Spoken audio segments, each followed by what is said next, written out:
waan jibba waliigalatti adda bilisummaa Oromootii fi waraana bilisummaa Oromootirraa qaban addunyaa kanatti fokkisiisuudhaaf dhiyeessanidha.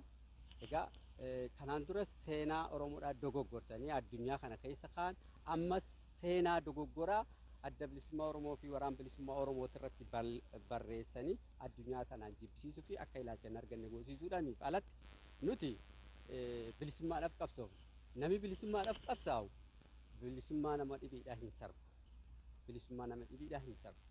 Agartee inni kun beekaa ta'e jedhanii waraana bilisummaa Oromootii fi adda bilisummaa Oromoodhaa biyyoota addunyaa biratti xureessuudhaaf mootummaan mataan isaa mootummaan Abiyyi waraana bilisummaa Oromoo fakkeessee ajjeesee warra kana isatti ajjeesee jedha jechuudha.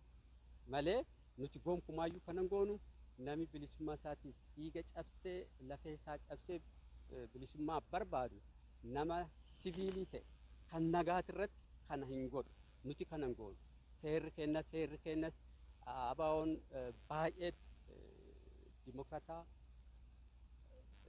seera qaba waan mirga nama dhalaatiif mirga nama gonkumaayyuu hin sarbu.